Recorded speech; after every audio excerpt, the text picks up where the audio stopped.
Well, there it is. The great intro and outro to the SPAMM Saloon. Right here on this Monday edition.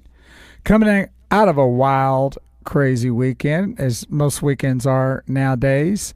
And I am one of your hosts, Bo Carver.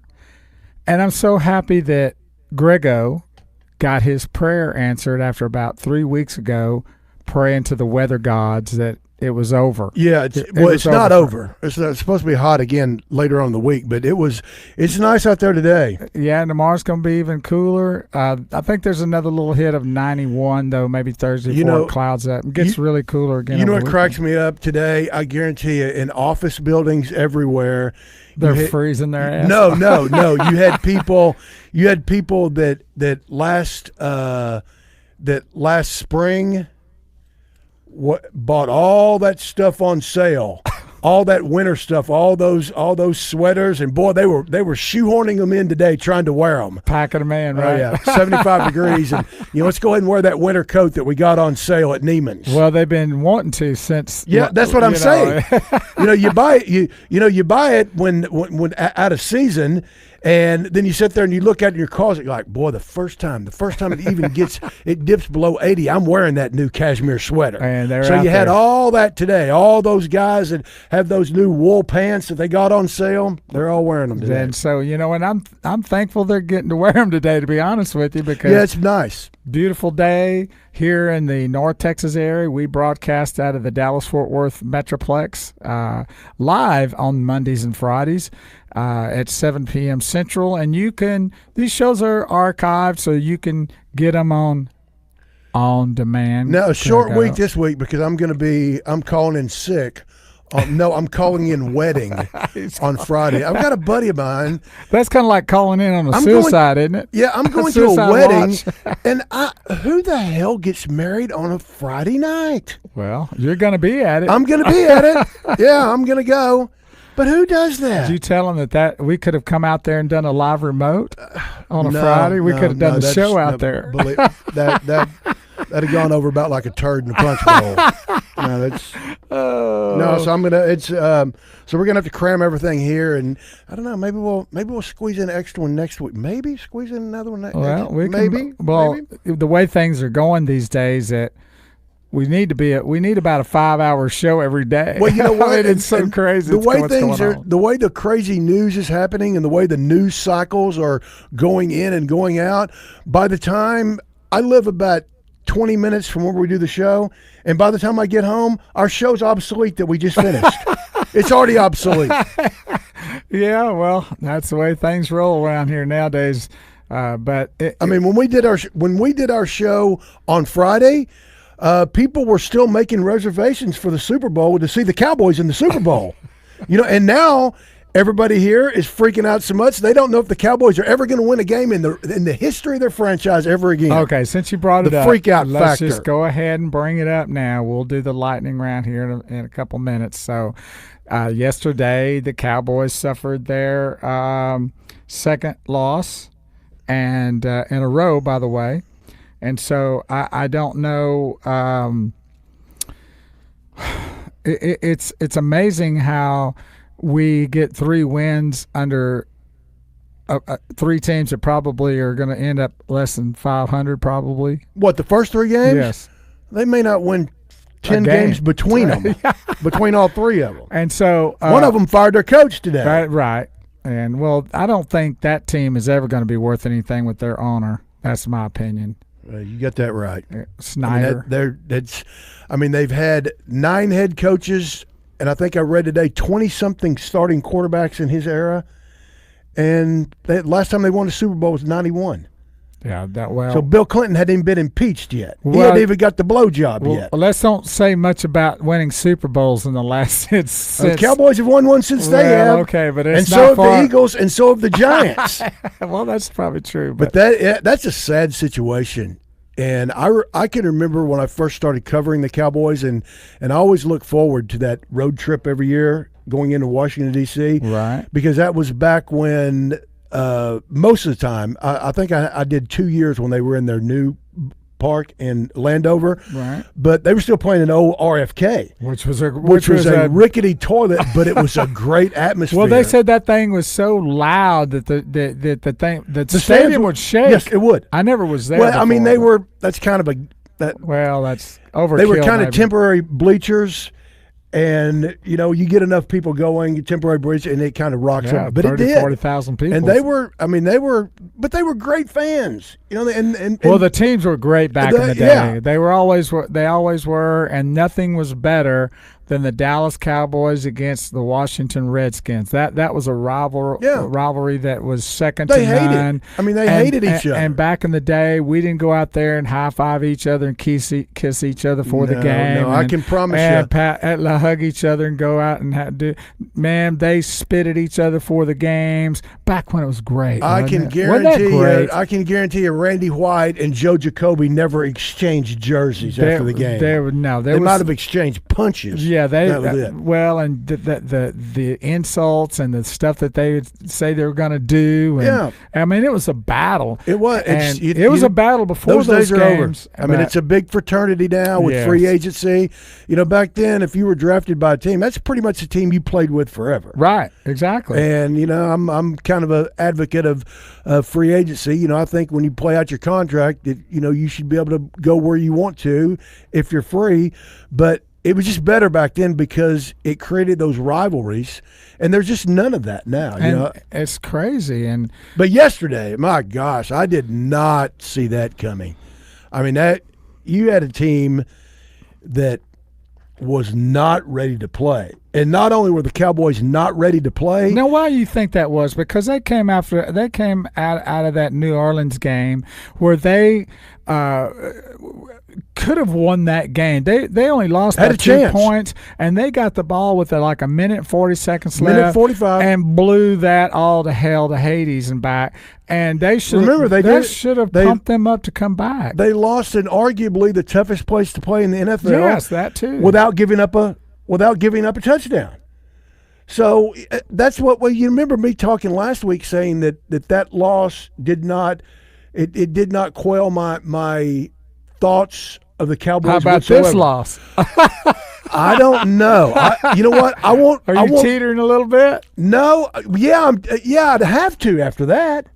I mean, because they played three sorry teams and dominated them, as you should do. Now, do you think that that's the thing where you're reading your own press and you're winning big and all these great games? Yes. Dak's great. Everybody's great. A lot of it. And a lot of it is mixed now, in. You have that mindset that we're going to be the maybe toughest team to beat. And then, okay, so you go to New Orleans, and it was a tough battle, and New Orleans may be in the Super Bowl for all I know how great they're playing, and they don't even have their starting quarterback yet. And so that may be a team there. So you lose to a really tough, really, really tough NFC team, and barely. You would have thought, okay, well, now we need to just we need to take a step up. Well, every team has a stinker on their schedule every year. Every year you're going to go out there and nothing's going to go right and everything's going to go. I mean, that's just the law of averages. It's going to happen in a 16-game schedule. It always does. Is that the Cowboys yesterday? Could be. If you're a Cowboy fan, you hope it is. But I saw two things that just made me set up and take notice and put on my worry cap. Well, that's what I was wanting. Two things. Number one, the relative ease that the Packers and Aaron Jones the game. Ran the ball. I'm talking about ran the ball. That's true. I mean, I saw a lot of people. I saw running backs getting a lot of yards after contact. I saw a lot of bad tackling. I saw a lot of holes. I saw a lot of good defensive people getting blocked. And that alarmed me. And the other part is, I had an old scout one time tell me these words of wisdom. He says, you do not need a great kicker to go to the Super Bowl, but you need a great kicker to win one. And well, that was that was pretty crazy right there too on that field goal.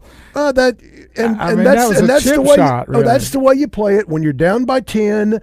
And, no, and I it's agree a with fourth that. down. I do agree with that. You got to have a field goal no matter what. Right, So go ahead and take it then, and no matter what, you're going to have to get an onside kick. That's not what I'm talking But about. I wasn't counting on him missing a 27-yarder. And boy, the deflation on that team and the looks after that, and I think that's alarming.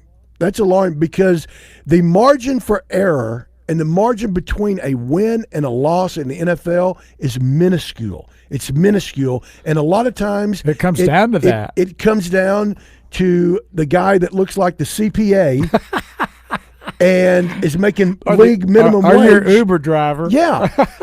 And he's the guy that determines whether these big, giant, multimillionaires get to go to the next round. And this guy, I don't trust him. Well, I don't think a lot of people have trusted him for a while now. I mean, well, he won the kicking job, and he did it because he's got this this unbelievably strong leg to where that he can distance wise he can do it, but he's just not accurate. Boy, that's trouble. And then you have it's kind of like a baseball pitcher that can throw 100 miles an hour. Man, that's a great thing to have. But if you can't throw strikes, you're useless. Right. So if you can kick a field goal 70 yards, man, applaud you. But if you can't put it through the sticks, you're useless. And so I'm even more of the way they played and the Dak interceptions and the disappearance of Zeke, who is not in shape and he is not in sync with this offense. He'll get there, but he ain't there yet. He hadn't had 100 yards in the last 2 games combined. I know. I brought that up before. There's your $100 million player. And so, but even with all of that, I think that's things that as they get going and they get because remember, there's no training camp, there's no preseason. It basically you go live action for the first time week number 1. Well, of course. And I still think it takes 5 or 6 weeks before teams get into their flow. So I think the Cowboys are going to get in there. But now, was I alarmed giving up that amount of running? Yeah, I was. But I am more concerned with the kicker more than anything. I mean, what's it going to do? You play Philadelphia?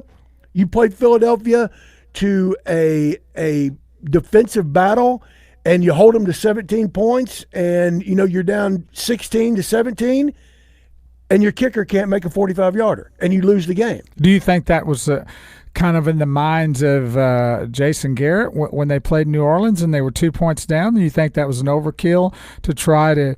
Because they didn't need, they got the ball kind of deep in their own territory. Look, this guy can't kick a 27-yarder, much less a 70-yarder. Well, I know a 70-yarder, but I mean, it's like I don't second guess that at all. I don't second guess hardly anything in that New Orleans game.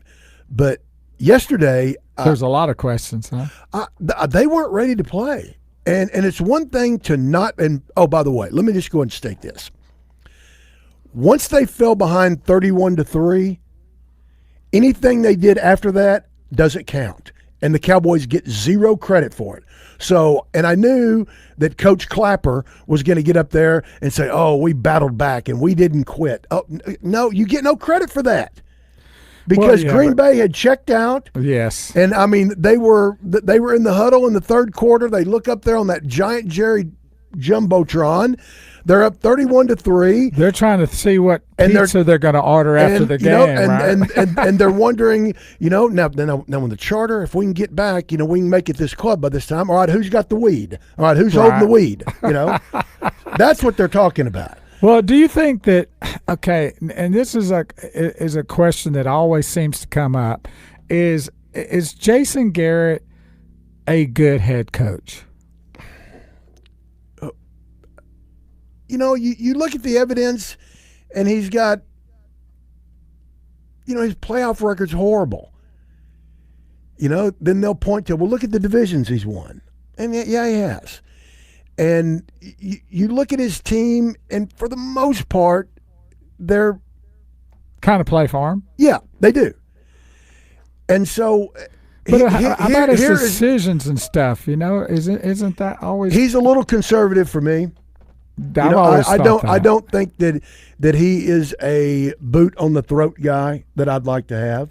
I think that he that a lot of times he plays not to lose instead of playing to win. But I do this every time that somebody wants to fire a coach. Okay, he's fired. Who are you going to get better? Who are you going to get right now to come into this season right now that's better than Jason Garrett? Gruden's kind of available, although, I don't think that he had a Chinaman's chance in hell anyway, because usually anybody who goes to Washington is going to get axed sooner or later anyway. That is where coaches go to get fired. Yeah, that's and I was reading some of the Washington papers. You just need to go there to collect a little bit of a couple, 2, 3 years of income. And of course, whenever there's a high-tone job open, the first name that comes out is Lincoln Riley, the guy of OU. He would be a fool to go there. Remember? Anybody would. Remember, at the time, there wasn't a hotter coach in America than Steve Spurrier. Correct. And he went to Washington, and they made mashed potatoes out of him. Gruden didn't want their first-round draft pick, Haskins. He didn't want that quarterback. He didn't want him. But the owner and the president, they overruled him, and so then he gets the blame. It's like Bill Parcells used to say, if you want me to cook the dinner, let me buy the groceries. Yeah, I agree with that wholeheartedly. And so you'd be a fool to take that job. I totally agree. And I know the philosophy, hey, there's only 32 of these jobs in the world. So if you've got a chance to get one, that's your chance to go in there and make your mark. Or it's your chance to go in there and get fired and get labeled. Yes, exactly. Because, man, you start showing some of these kind of defeats the Redskins have been getting, they haven't been pretty. No. You don't want that hanging over your collar. Given all that and being armed with that information, Jason Garrett is you look at the team and he, I think, manages his staff well. For the most part. And for the most part, a lot of people would disagree. I think this team is a pretty disciplined team. Yeah. I think they understand the game. I think that they execute what he wants to do. Now, sometimes I don't agree with that. But I just ask the question, who are you going to get better? Who is out there that you're going to get better? Now, is it Lincoln Riley? Now, is he just going to cross the Red River and come down here and take over the Cowboys? That may be Barry Switzer did. Different situation. that may be in the back of Jerry's mind. Maybe it is because you saw one yesterday. You saw that coach yesterday. What's his name? I'm drawing a blank. The LaFleur. Okay. Matt LaFleur. And by the way, he came from Jay Gruden's coaching tree. Right, I remember that. Him and Sean McVay and Sean Payton, the young, slick-looking, good-looking, offensive, hot coordinator. And then they're your next head coach because it worked with Sean Payton, then Sean McVay, then they're trying it with Cliff Kingsbury, and that's the new thing. Matt LaFleur, he's that. So, if you can get Lincoln Riley in here, is he the answer? Maybe. Maybe not. How many hot, just ridiculously successful college coaches have not been able to make that leap? Kind of like players. Sometimes plenty of players that do that. So I'm not on board the fire Jason Garrett bandwagon, but I'm also not one of the defend him either. You're right. He's there. That's the problem. You hope for the best. He's just a guy. Right. He's a jag. I think he's just a guy. I think that's how a lot of people look at him. There's nothing. I think he's a nice guy. I think that he represents the organization well. Correct. He's very well spoken. He's never going to say anything to embarrass you. Although he did yesterday when he told that referee. And by the way, I know what he said. Well, he said, "Here's how you throw the MFing flag." And I've never seen him with that and I understand his frustration. But on top of that, isn't that what you like to see sometimes out of a coach? You do. Because if you just take the guy and he's just always like, stone face all the time, then you go, dude, you got to get excited about something sometime. And if there was ever a time to do it, to fire up your team, and they were making a move, even though I don't give them any credit, and once they saw that Gallup made that catch, he made that catch, Right. then they knew they were going to have to burn a challenge. That was their last one, and they wouldn't have one the rest of the game. And it just made him mad that he had to use that challenge. For that call. And, he'd seen the way Then he got team, a 15-yard penalty, Yeah. which then nullified the catch almost. also like Switzer in the NFC Championship game. But then he saw the way his team was playing. He saw the way that things were developing, and he was probably just pissed off. Yeah. And sometimes when a human being gets pissed off, you do things like that. Yeah. But I thought, frankly, I'd kind of like to see that he did. Yeah, I do too. And I don't think he should have been flagged on it.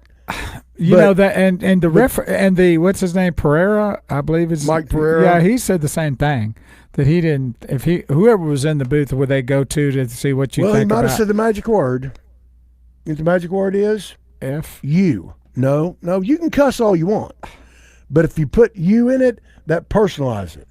So if it had said, "Hey, you, here's how you throw the MFing flag," well, you personalize it. When he looked at the guy and did it right at his feet, that guy, right? And Well, plus, there were. If you notice and you look back on the replay, there were a couple other refs in the area. So that's the refs and their arrogance and their big ego. They can't be shown up by a coach, so he's got to throw the flag. But Well, we'll see how things roll out. The Cowboys have a lot of work to do before they get back into where we are claiming, especially the Cowboy fans are claiming them to be the next Super Bowl champs. Let's tap the brakes on that a little bit. yeah, Okay. Expedia they were busy today with cancellations. A lot of people were canceling February Super Bowl trips. Well, they today. should. I think they may hold off on setting those plans just yet, because there's a lot of good teams in the NFC that might have a say in that before the Cowboys reach that again. Yeah, and boy, you're talking about wide open. I mean, who's the favorite? Who's the? Well, Did you to see me, where I still think the Saints are probably going to get there from the NFC. I really think it's going to be the Saints and the Patriots. Though Kansas City could make it. Kansas City got beat by the Colts at home. But he got hurt. He got hurt. Well, that's part of the game. Well, I know it's part of the game. That's part of the game. New England, the they Saints have been hurt. Their quarterback's been hurt, but they won. And so, I mean, it's kind of one of those that things. loss, I mean, every time the Chiefs get a loss, that just puts New England at a home field advantage. Closer and closer. And it's tough to beat them in January playoff games in Foxborough. That's true. So, well, that's my call. I'm thinking it's going to be, y'all can hate me, Cowboy fans, but I'm a Cowboy fan anyway, but I do like the Saints. I'm already predicting the Saints and New England in the Super Bowl. And so you can go ahead and book your flight for that. well, you would think the Cowboys would win next week. We'll see. They got the Jets. We'll find out. The Jets and their mono-induced quarterback. How do you miss 3 weeks with mono? I had mono once. Maybe he's kissing the wrong girl every night before they go play. I thought it was called the kissing disease at one time. Yes, it was. Well, they're going to be in New York too. So a lot of Cowboy fans, they were guilty of kissing ass disease. Yeah, that's probably they may have mono this week. Okay, we appreciate y'all tuning in to the SPAMM Saloon, which is sports, and we covered that, politics, attitudes, and music media. Those are what SPAMM stands for, and we appreciate y'all tuning in to the Bo and Greggo Show on Mondays and Fridays, except this Friday, but most of the time on Mondays and Fridays, 7 p.m., and they're archived on YouTube. You can go to YouTube and then search Bo and Greggo Show. Or you can on demand on Facebook.com, Bo and Greggo, or on Twitter at Bo and Greggo. So those are the places you can find the show if you can't watch us live, and get on there and check us out. Have some fun with us. Be somebody. Be somebody. Go have a drink. Go have a drink. Grow something. Yeah, go have a drink and tune us in. Get drunk. Be somebody. So we have a segment we call the Lightning Strikes 5 Times, and it's basically kind of lightning in the news, where I bring up some stories that Greggo may know or not know about the story, but he doesn't know what I'm going to bring up. and it's things that may not be like on your front page, and so when I bring those up, he gets a chance to respond to that story, and then we might have a little conversation about it, or we just may move on depending on how we feel about it. So since we have this segment called "The Lightning Strikes 5 Times" or "Lightning in the News," why don't I just bring up a story about lightning? Okay. A Spring, Texas man, which is in Texas, was struck by lightning while walking his 3 dogs at a dog park here Thursday, and actually survived. I saw this story. You see the guy's eye? They said that his shoes and socks were blown right off his Blown feet. up. Yeah, I saw this. It was weird. Now, Woody, I think It didn't his hit life him. was... It just hit next to him. It wasn't a direct hit. Oh, okay. But it just hit. I did not know that. My gosh, you get hit by lightning within 10 feet, and that's considered being struck by lightning. Well, it's got to be a lot greater than even grabbing a hold of a live wire and electricity, Sure. almost, isn't it? But yeah, I saw this, and it was his eye was just. I mean, Well, he's in I'm wondering- some trouble. Yeah. I mean, and thank God for 2 Samaritans that actually probably saved his life. yeah, they had to do CPR on it. Yes. And I'm not so sure, though. The weather looked like it was pretty rough. Why would you be walking your 3 dogs in that kind of weather? Well, if they got to go to the bathroom, then you got to get those dogs out there and let them go At to the a bathroom. dog park? I mean, I don't know quite the whole story of where he was, if he was just out there with 3 dogs that he took to this dog park, or he was actually walking them to use the restroom. I'm not sure. He was out. You could see it. He was out walking his dog. Yeah, and the weather wasn't pretty, though. No, it wasn't. But I think the next time he might just let him use the restroom in the house. yeah, just clean it up. That might be a Go safer over there trip. and, go over there and raise that leg on the Barca Lounger, and I'll worry about it later. No kidding. But anyway, there's your one story about lightning, since we have that segment. So the moral of that story is, if there's lightning out, don't go outside. That's a pretty good idea. There you go. And you know what? I really think people don't take that seriously. There's a lot of people that I know that they go golfing and they're out there and they think they're going to get under a tree, which is like the worst place to get, and you're holding an iron in your hand, and I know that people do crazy stuff when there's lightning and thunder around. Well, if you ever get caught on the golf course, you know what to do, don't you? Immediately is grab your 1 iron. Grab your 1 iron. Because not even God can hit a 1 iron. That's a good. There you go. that's Do that totally and raise stolen. it up to God. Boy, That's crazy. stolen from Lee Trevino. Oh, the great Lee Trevino, by the way, too. Okay, now moving on to some maybe a little more serious news here. The Houston Rockets GM tweeted just over the weekend that we should support the pro-democracy for the Hong Kong protesters. And I think the S hit the fan over that. Well, it shouldn't have, but once again, we've got such a woke media that if ever the way the news cycles go, if nobody would have said anything about that, nobody would have noticed it. Because it's not like that he was saying, hey, they need to go out there and raise hell, turn over cars and set on fire. All he did was link a story and basically said, we should and support that. Heaven forbid us to support a democracy over, communist Red China, who's only killed about 60 million people in the past 50 years. Right. Heaven forbid we'd do that. But no, you got the woke NBA that's so worried about selling Yao Ming jerseys in China and their relationship. It did upset they some come of the out, Chinese people, or the folk, or the whatever they call and it. I don't. Boy, if you think this country's not upside down, That's when you get shredded and you have your job threatened because you support a democracy demonstration, then we really over have communism. Yeah, I mean, my God, that regime. They are not our friends whatsoever. No, don't think that They do nothing but steal from us. Yes. They are building up their military at frightening proportions. And, we finally got a president that finally noticed it after presidents before him, going back to Nixon, have just done nothing. But they are communist. And they regularly, and so here's the NBA, so woke. We will take the social justice side on everything. They canceled their All-Star game in Charlotte because of transgender bathrooms. Right. Okay. I remember that. So they're saying, oh, well, you know what? If a person can't use whatever bathroom that he wants to, then we're just not going to have our All-Star game there because that's a repressive state. You're a bunch of bigots down there. Well, you know what they do in China, you woke assholes?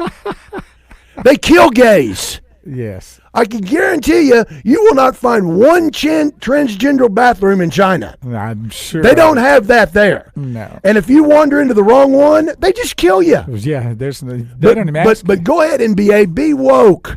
Be woke and sell all those sneakers over there and sell all those LeBron jerseys because you've discovered a new market and a way to make a little bit more money. Now, forget the fact that they have concentration camps for Muslims. Mm-hmm. They've got that. And if you're gay over there, it's not that you have your gay section of town. They kill you. Yeah. They just kill you. Yeah, forget using the restroom anywhere over there. Right.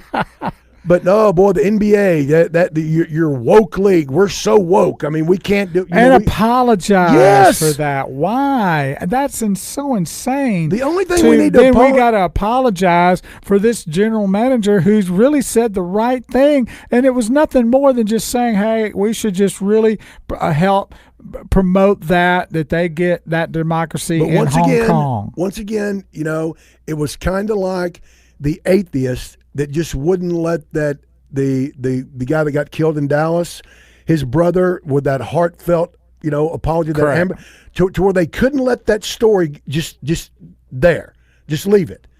They've got to see this guy who's a general manager who was promoting democracy. And wouldn't you think democracy is a little bit more important than the NBA sneaker? This is the same media that was just a couple weeks ago all over Trump's ass because he wasn't helping those demonstrators. All right. Over there. And they were getting all over him. But now that it's not like they said, hey, go throw Molotov cocktails or overthrow the government. He was just promoting a democracy demonstration. Right. And he's still not out of the woods. I mean, they still haven't said his job is safe. He apologized too, but I'm for sure. What? I think I saw where he apologized too, but yeah. Maybe it was just the NBA apologized, but I know the NBA apologized for sure, and I think that unless they just put that kind of pressure on him to do it, or he's going to be let go. Well, let's worry about what bathrooms people use in North Carolina, but let's not worry about jailing and putting Muslims in concentration camps and killing gays. Let's not worry about that. Let's be woke. Oh, let's be woke. Oh, LeBron, go over there and be woke and sell a bunch of jerseys. Bunch of hypocritical a-holes. Well, I've really distanced myself from the NBA anyway for a lot of reasons, and boy, this is another one. Now, a little history. I don't know if you know much about this, but didn't the United States have more control of Hong Kong at one time? How did this? The British did. Oh, the British did. It was a British colony. How did that end up going to China? They've been fighting over Hong Kong for centuries, and the British rule just ran out. And because I know they just kind of gave it over to them. And this is when the China came out of the rice paddies and they became an economic world power. Right. And they pretty much just said, well, that's part of us and we're taking it over. And the next one's going to be Taiwan. Yeah. They're going to do that. I mean, they've got a plan. Hey, believe me, everybody's talking about Russia. They are not our problem. The Middle East is not our problem. Mm-hmm. China is our problem. Yes. Because China they've got a 100-year plan. We've got a 4-year plan. Yeah. Because that's how long our presidency is. We have a presidential election every 4 years. So we can't plan, 100 years. But they are building those islands in the Pacific, and they're basically stealing all of our technology. Yes, they are. The trade deficit that they had with the United States, to where that they were just try to sell an American product in China. Can't do it. I know. You know, and everything here is from China. And we're taking all of our manufacturing over there, and they're paying people 22 cents an hour to make it. And they have become the second largest economy in the world, second with a bullet. Yeah. Because who knows before they're going to overtake the United States. Wow. And they are a problem. And the last thing we need to do is have the woke NBA apologizing for anything to those China. We need to apologize that we haven't Hiroshima their ass. That's what we need to apologize for. Yeah. Well, I feel bad for that GM because he stated what really needed to be said, and he didn't. All he did was just say it was just a comment. Democracy. Right. You know, we support democracy, but I guess you can't do this in the woke NBA. Oh, you got to be woke. Everything's got to be woke, Bo. Got to be woke.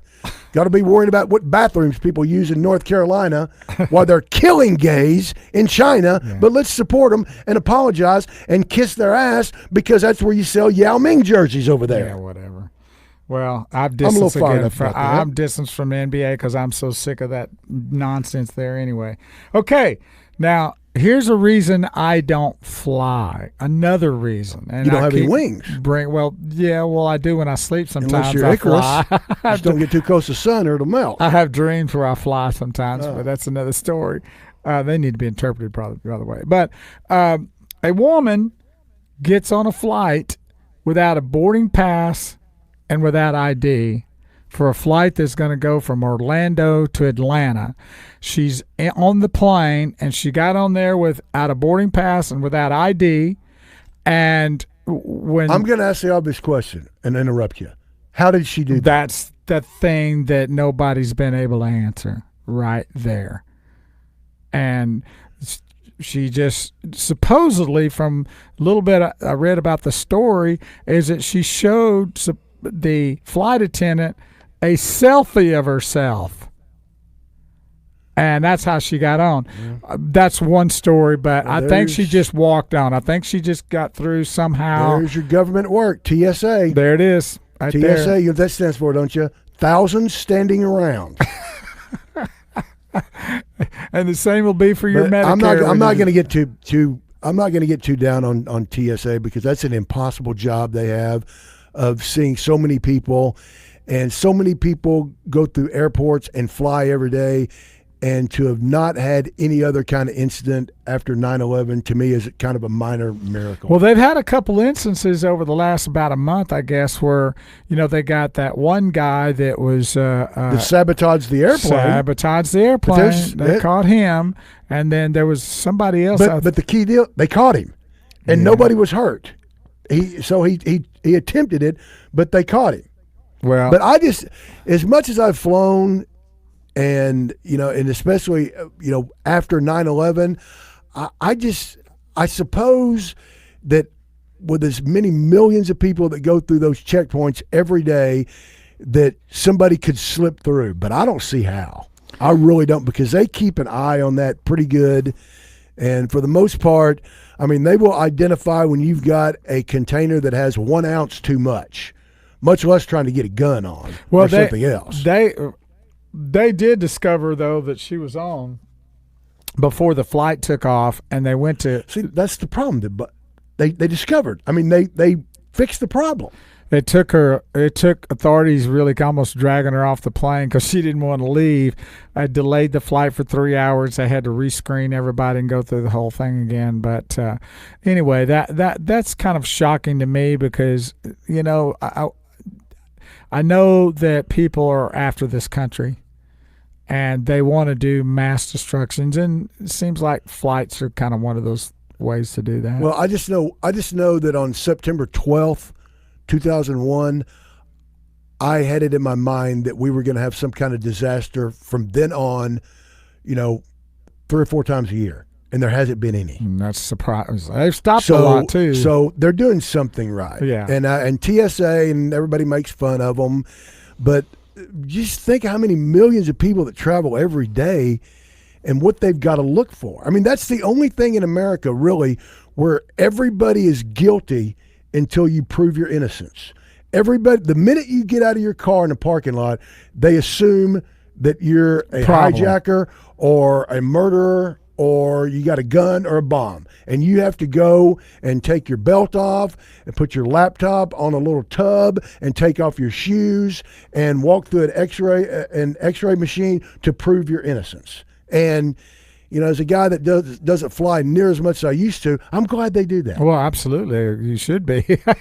That's the reason why they probably caught some things along the way and not had those tragedies again. And hopefully they continue to do that. But I don't know what they're going to do to this lady, but I'm sure she's going to be facing some kind of charges. I don't think, I don't know what kind of charges they would be because she just got on.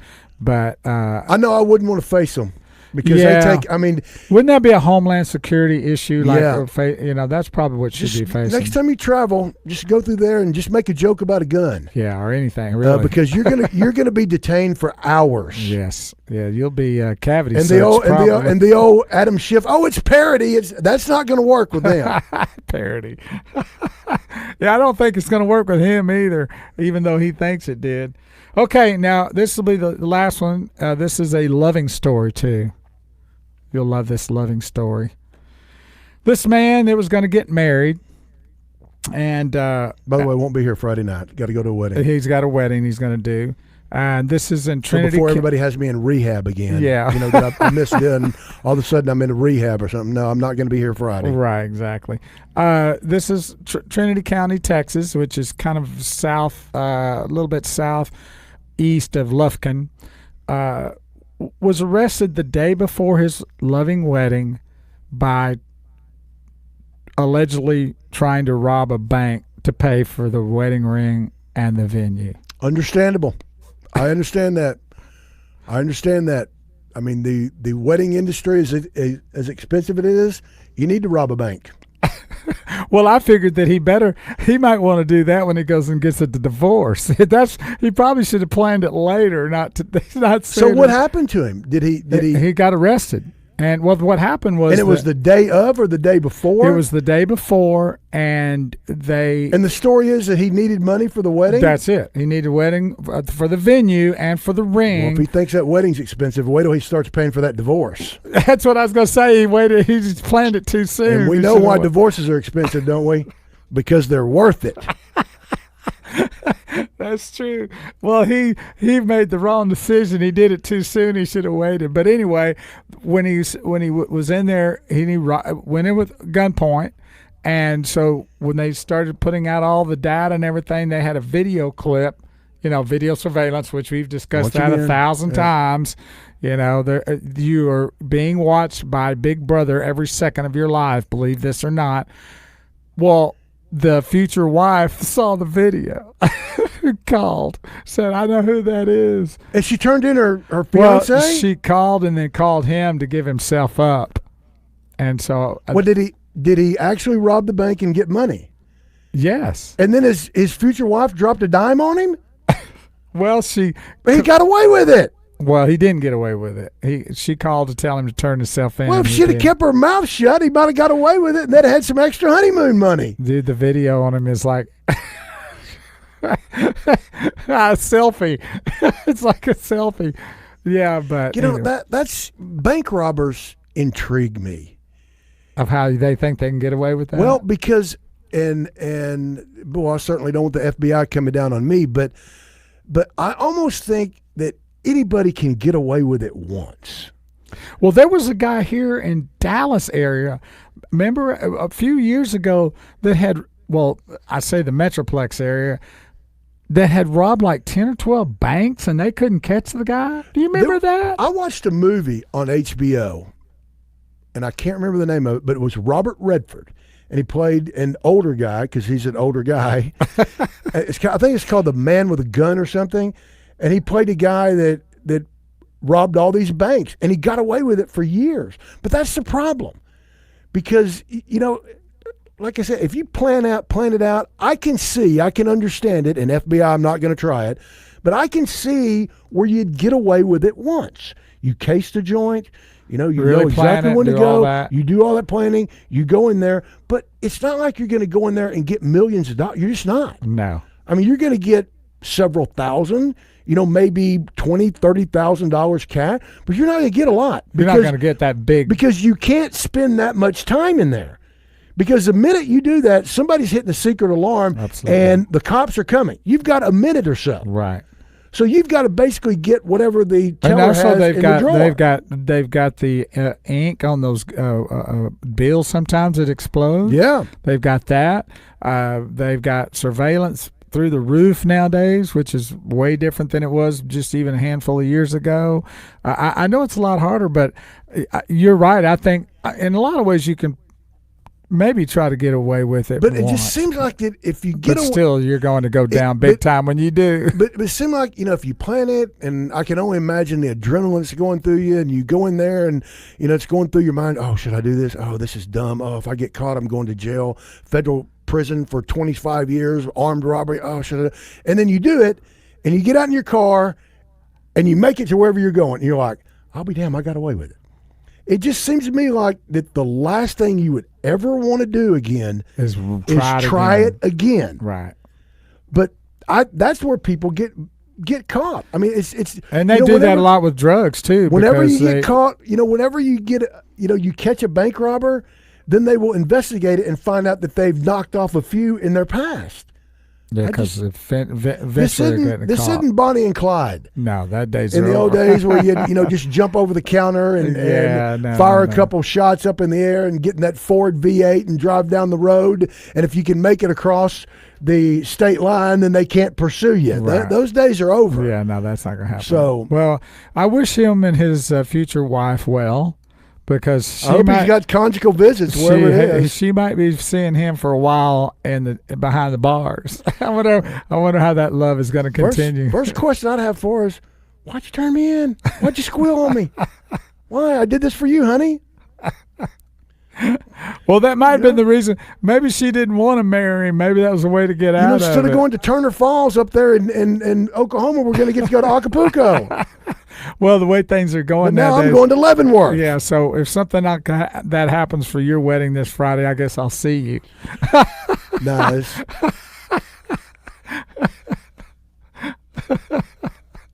Okay, well, we bless that wedding coming up this Friday with your buddies. Yep. Is it daughter or son? It'll be a good one. Okay. It'll be a good one. So that's it for the Lightning Strikes 5 times, and we've got just a little bit of time left. So, Greggo, I am going to turn it over to you because you can now say the most important thing that's bugging you right now before we head out. Well, I saw 'Cause there's something a the other thousand day. things. Yeah. There's a lot of things going on right now, but I saw one of the one of the most racist things I've ever seen the other day. And I told this story Friday night about the time that I rolled into a place way back when they first started having pay at the pump, and the pump wasn't Was that working. around the Turtle Creek area where you were? It was. Okay. Was. I know that station. And It's an Exxon station. and I we don't I'm just asking.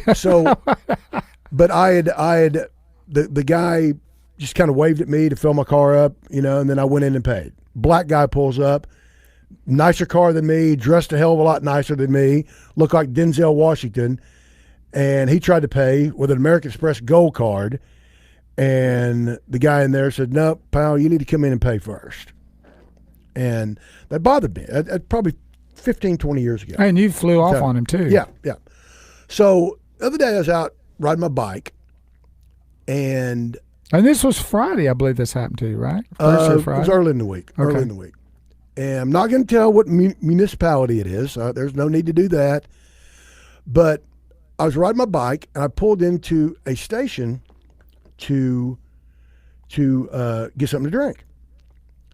And all of a sudden, I see an Escalade go by. And it was Escalade, and it had the big nice rims on it, and 25 inches. and the all guy that. and the guy that was driving it was probably mid-30s, had some pretty long dreads, and was just blaring rap music. Didn't think nothing of it. You see that scene a million times every day. Don't think anything of it. And the next thing I know, I see a cop car come and cut this guy off. And then another cop car.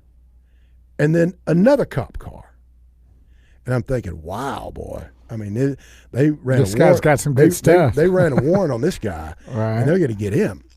But the thing that I really started, because I watched this whole thing unfold, and the first thing I noticed was the guy wasn't speeding, wasn't doing anything wrong at all, because it was kind of in the parking lot, and the cop got out of the car. And the first thing the cop did, the very first thing he did, was unsnap his gun belt, unsnap the safety on the where you hold your pistol. Right, I got you. Of the holster, right? Okay, all right. Well, this guy really got something.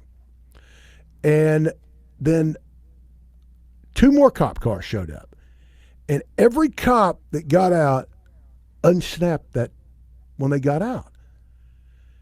And I know that's not policy, because I've seen them get out before and not do that. That's not, when you get out of it, when a cop gets out of his car, unsnapping his gun, that's not part of it. Well, unless he's like just robbed the bank, like this guy or something like that. If you see a mounted Gatling gun in the back, you might want to unsnap it. But if it's just a guy. So anyway, they went and they got this guy out of the car, didn't handcuff him, didn't bother him. It wasn't like they were hassling him or anything, because then I'm really watching now. And they questioned him. They moved him away from the car. And then the other cops were kind of looking in the car, not going not in, searching, but glancing. Certainly looking in. This is noon, so hot and everything else. And then the next thing you know, they pretty much gave him back his license, sent him on his way, and he went on his way. And so I'm like, man, I mean, what did they see? What did they think they saw? But could that have been sometimes a mistaken identity, because he's driving a vehicle that they may be I don't know. looking for, or there's a problem? Because when you say a black Escalade with big rims, that's not, that's not something I would drive. Well, it's also not against the law. And it's not against the law, but if there's some, like, for example, like these little Amber Alerts, and you see this particular vehicle that is abducted a child, and let's say it's a black Escalade with big rims, let's say, you're going to approach that vehicle, if that's the kind of vehicle that's out there, no matter who's driving, differently. Sure. And it could have been something like that. And so I've got a lot of cop friends, and nobody supports cops more than me. And they've got to be safe, because they've got a target on their back. Yes, they do. So that was pretty much that was pretty much it. So I'm kind of sitting over there, and I'd been on a fairly long, bike ride. So I'm just kind of sitting on the curb, drinking some Gatorade, and this dude pulls in. They got finished with him. Yeah, and he just comes in. And he pulls in. And so and Greggo has to ask. And so, yeah, okay, I can't, once again, the thing for me to do was mind my own business and sit there and drink your and Gatorade. not say anything. But here he goes. And that's what I did. Oh, really? I was just sitting there. The guy comes over, and he walks up there, and I had a pair of sunglasses on, had a, standard bicycle, gear. Yeah, but what? Not the shorts. Okay. Just thank you. To which this guy goes, "Greggo, is that you?" Oh my goodness! How about that, huh? The guy recognized me. The guy recognized me from my time at the Fan. Well, that's cool. And I go, "Yeah, what was that all about?" He goes, "Oh man," he said, I live in this neighborhood, and it was a kind of affluent neighborhood. He said, I live in this neighborhood, and it happens all the time to me. I go, whoa. Now that's what a do you different mean all the story time? Right there. Yeah, that's another whole ball game. And so he's just kind of laughing. He goes, yeah, well, my dad's an attorney. He said, and I guess they just think that a black guy shouldn't have an Escalade or live in this neighborhood. So I get pulled over for being black all the time. Well, that's a problem, and I just hate that story. Nicest guy I hate that story in the world. I just hate. And by the way, I'm not going to give his name. I'm not going to tell where it is. And I asked him if I could tell this story. And he goes, I don't know why you'd want to do that. Why would you want to tell this? I'm like, because I witnessed this. He goes, Greggo, this happens to us all the time. Okay. I said, well, what did they tell you they were pulling you over for? He said, they said that I made an illegal turn. I said, did you get a ticket? He goes, no, they didn't give me a ticket. I said, did you make an illegal turn? He goes, I didn't even turn. Well, that was probably his illegal part. So that's two things that I have witnessed more than firsthand. And this guy couldn't have been a nicer guy. Did he look like a gangster? What's a gangster look like? A lot of people think I look like a Klan member. So maybe he does. Well, I don't know. He had long dreadlocks. I mean, he was a guy. Okay, well, he was a black guy. And that's it. It wasn't like that. He had a Malcolm X cap on or anything. He's just a normal guy. I mean, I see guys like him every day. Where I work out, guys, black guys, Asian guys, Hispanic guys, they work out where I work out all the time. Well, the key comment in this story is the fact that he gets pulled over all the time like that. If it was once, you might think, okay, I know it's a little profiling. Don't hate me for it. I don't want to come across that way because I think it's terrible. Everybody should not go through any of that kind of stuff at all. I wouldn't want to do it, and I didn't have my reporter's cap on that day because I was so appalled and so taken back. So when he said, "Oh, it happens to me all the time," I didn't ask the obvious question. Well, how many times has it happened? Yeah, I didn't ask him, so I don't know. So it happens all the time. Does that mean 2 or 3, or does that mean 10 or 12? I don't know. Or could he be exaggerating? But I told him. I said normally, I wouldn't have. The thing that caught me was that all 4 of the cops, because there were 4 cop cars, that they all unsnapped their belts, their gun safeties. And he just kind of laughed at that. And it was like, Greg, that happens all the time. Well, I don't know. With today's age of with the targets on them, I think they should be doing that to everybody they pull over. But so the question I have, now that you brought it up, what do you surmise from that? What do you are you saying that's the way it is everywhere? No, and every place is like that. No, and we do have a ton of injustice like is being. Here's what I surmise: an innocent guy whose father was an attorney, who lives in an affluent neighborhood, was driving through a parking lot and was pulled over for making a turn of which he didn't make a turn. 3 support cops showed up. They got the guy out. They walked him around. They looked in his car. Without him searching. And they didn't do anything. And I saw that firsthand. Now, and I was just... Well, that's our attitude part of the show. I mean, if it were me, we have sports, politics, attitude. If it were music, me, and media. If it were me, I'd have probably gone to jail, because the first thing I would have said was, I didn't even make a turn. You just start ranting and raving. And then say, well, yeah, you did back. I'm like, no. Well, then I'd be arguing, and so then I'm in trouble right there. And then I would have said, why'd you unsnap your belt buckle? You think I'm going to see? This guy couldn't have handled it any better, and I guess the reason that he did is because he's got experience in it. He's used to it, and that's not good. That's not good. So I was just because what do you have any advice for what do you well, what do you do? What's he supposed to do? Well, the thing not drive an Escalade? Well, not have the big rims, not listen to rap music, not have dreadlocks. He could start by not being black. Well, he can't do that, you know? Well, listen, I just okay. I know there's problems out there. We know it. We've brought up racism issues. You brought it up tonight after bringing it up Friday. Now you're bringing another one up. I just don't want to make it. I don't believe that it's just.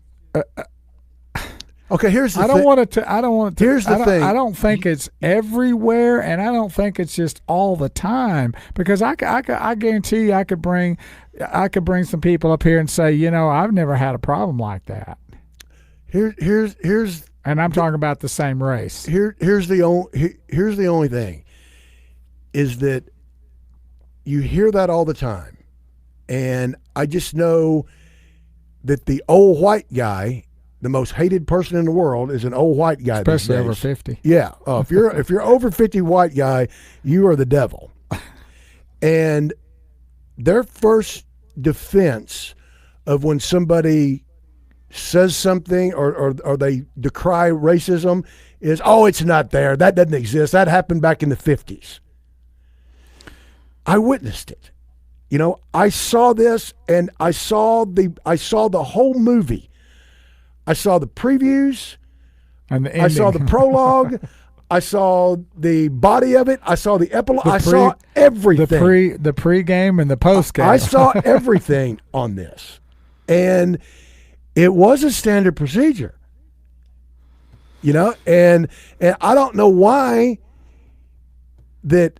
Well, let me ask you this question, okay? And why do you need three support cars when a guy allegedly made a wrong turn? Why do you need that support? Let me ask you this: Is it possible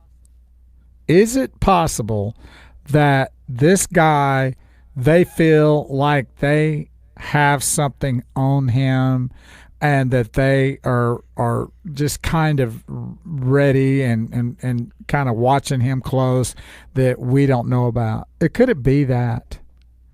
I mean, then why wouldn't they tell him that? Well, they maybe don't want to give their hand away. And let's say that then why wouldn't they get a warrant and search his car and figure out that?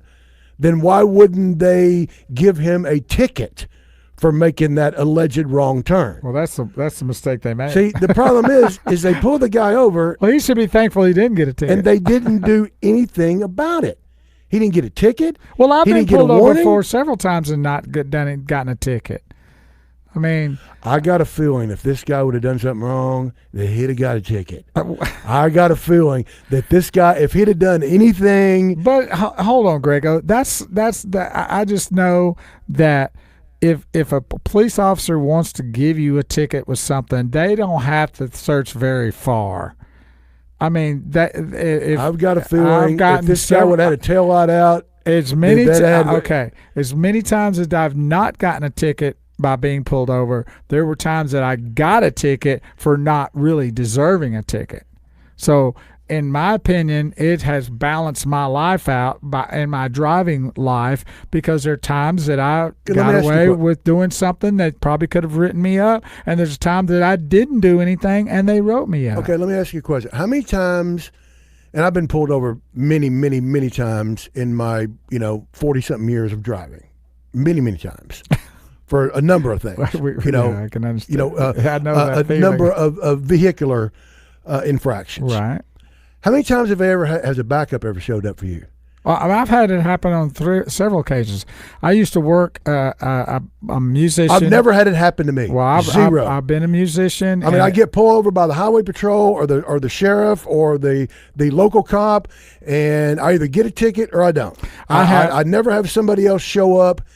Well, that's happened to me at least 3 times, and all 3 times I didn't get a ticket. And one time they searched my vehicle, and they, of course, didn't find anything, thank God. But and they had 3 or 4 cops. They had a canine, and what was crazy about it, when I got pulled over, the police officer just said, there's issues going on out here at time. Would it be okay if I just take a little look in your vehicle? Well, as soon as I said yes, that little look turned into 2 hours. And they opened my hood and went all the way through the back and looked through every single little pocketbook, little thing that I own. And there were 3 cops there with a canine, and supposedly they pulled me over because my light was out for my license plate. Yeah, didn't even write me a ticket. And there was another time I got pulled over from coming home. And I got pulled over, and this was in Crossroads, and I lived over that way, Crossroads, Texas, and I got pulled over, and I pulled in. I saw the cop coming, and I just went ahead and pulled into a service station, and he had 2 more cops come, and they pulled me over because I had a headlight out. I knew it was out. I had my lights on bright because I didn't want them to think I had a headlight out. And the cop pulled me over, and he called 2 more backups, and they did everything they could and kept me there and ran all kinds of stuff for at least 30 to 45 minutes, and they let me go without a ticket. So I have to say, Greggo, that I don't have dreadlocks. I wasn't driving an Escalade, but I still went through the same thing. Yeah, but you look like a meth dealer. So. That could have been the So they were reason. getting. Well, I can only imagine because So I'm just trying to say that I don't. Let's just. this was not be- unjust. Let's just. Okay. Well, it was unjust. This was unjust. Well, it was This was unjust unjust. for me too, because I didn't do it well. And while it wasn't unjust, the fact that I had a headlight out. I don't know But- if I'm driving and they pull me over for something like that, and they ask to search my car, they ain't gonna find anything. But I'm not so sure I'd let them do it. Well, I think I'd say no. You don't need to be looking I at learned it. a lesson by that, and the answer is no. You tell them no. You tell them that, and for me, And if they want to arrest me and they're tow not my going to car arrest in, you. What they would do, if they're serious enough about doing it, they'll have to go back and get a warrant to search your car, and they've got to have a specific reason to do it. They have to have a legitimate cause, or whatever that word is, probable cause, and they've got to go through the whole process to do that. And if they ever ask me again, this is what I'm going to tell them, and this is what you can tell them. I said okay once, and I was standing out in the cold for 2.5 hours while they checked my vehicle, and I knew I didn't have anything, and they didn't find anything, and I'm not going to be easily agreeable. So you're going to have to go do something. I'm going to be nice about it. Yeah. I'm not going to say, It depends on the cop. I mean, if you get a reasonable one, okay. But if you get some redneck, then he's gonna believe me. Well, he can The then he can go back and get the warrant. But I'm going to try to be nice about it and say, look, I'm not going to do it because of what I went through before. And that's the reason I'm not doing it, because it took a lot of time out of my life that I'll never get back, and I froze my ass off while y'all did that. And in the end, you didn't even give me a citation. Well, back in the late '70s, early '80s, when Jack Tar villages became a deal, there was a group of about 6 or 7 of guys, and we went to Jamaica every year. Right. And no big deal. Go to Jamaica, and back then I think it was $500 for a week, all you could eat, drink, and everything else. The whole 9 yards. It was ridiculous. Well, anyway, and I've traveled international many times, gone through customs many times, never had a problem once. But one time coming back, and I was at Houston, and we'd flown in from Houston to make the connecting flight to DFW. But they just decided that I was smuggling something. And it's the only time, Greggo. it's That's the only a song, time isn't it? that I've ever been pulled out, and they said, hey, "Can we go through your suitcase?" I'm like, "Sure." I don't have anything. I don't have anything at all. Now, if that is such my buddy, then they'd have found a bunch of weed that he was smuggling back. But they didn't get anything. And so they start going through there, and this is probably 1980, so I was 20 years old. And, man, I just started getting nervous and sweating. And the more you did, the more guilty Yes. you looked. And then go, "Why are you sweating?" I'm like, "Man." They said, "Well, what are you trying to hide?" I'm like, "Nothing. Go through it, whatever." But they went through, and I'd had a little bottle, not bottle, just whatever you call it. Those little small things, of alcohol? of shower to shower. Oh, okay. Powder. You know, because you go to Right. Jamaica, you know, you need some baby powder because you sweat so much. And they poured all that out. Checking to see what was there. They were convinced that I was doing so, and they kept me for probably 2 hours. I know. Just I know the asking feeling. where I went. I showed Checking them everything. I showed them all my itinerary. I showed them my customs claim. Everything was above board, but they were absolute. And the only thing I could think is they got some kind. I fit some kind of description. Well, that's what I brought up a while ago about this guy. And you know, maybe there's something that you don't know about this guy. Maybe boy, there's they something, tore you know. And so I hate that we want to try to just not give the officers some kind of reasonable doubt, because we live in such an age to where there's so much crying wolf about this that I hate it. Well, the thing, and I agree with you on all that, because that does go on. But the thing is I wish you could have heard this guy's voice when we talked, and I how lackadaisical he was about it. And he just kind of laughed about it. He goes, "Oh, that happens all the time." Yeah. You know, like it's no big deal. You know that. I'm like, well, maybe because, and then is that a good thing or a bad thing? Well, I mean, I reverted back to my times in Houston when they were searching me, when I knew that I wasn't carrying anything at all. But then it starts going through your mind, okay, if they think I've got something and I don't, are they going to plant something? Yeah, right, exactly. That's the scary part. And so part that starts right going through my mind. Of course. So, yeah. But anyway, I mean, that was it. That's just something that well, hey, listen, we're not trying to say there's not racism. I mean, it's gone on for thousands and thousands of years, way back before America even was created. So, you know, it's there. And of course it's been in America and it's still here, and I'm just going to say this right now, the chances of it ever disappearing probably won't. It won't disappear. I'm 59 and I think I've got 20 30 more years left, and it's not going to disappear in my life. Right. So I mean, but if we can try to do what we can to minimize that, I'm certainly not. You know, it should never happen to be in a place to where you are put in a ringer because of being that race or a particular race or a minority or whatever. But let's also keep things in a more honest perspective too. But this guy was, I mean, he won't talk about this. He just won't talk about the Cowboys. There you go. He wanted to talk about Greggo. Did you tell him how he could find us? No, I didn't. I was, believe me, I was too appalled by this whole episode. Anyway, that's just a little story I thought I'd The next time you see him when he pulled over, you can tell him to join us on Facebook.com/Bo and Greggo, or on Twitter @Bo and Greggo. And you can find these shows archived there as well on YouTube. You can go to youtube.com and then search Bo and Greggo Show. You got to add the show on the end of that to see it. But we appreciate y'all tuning in tonight. 1 week from today. Week tonight, we'll be back. No show Friday. Greggo will be doing it at a wedding, so don't start texting me, calling me, emailing me like, okay, he's in rehab. I'm not in rehab or jail. So. Never been to jail in my life, so there you go. We appreciate y'all tuning in. Until next Monday, have a great week, and maybe the Cowboys will bring us a win.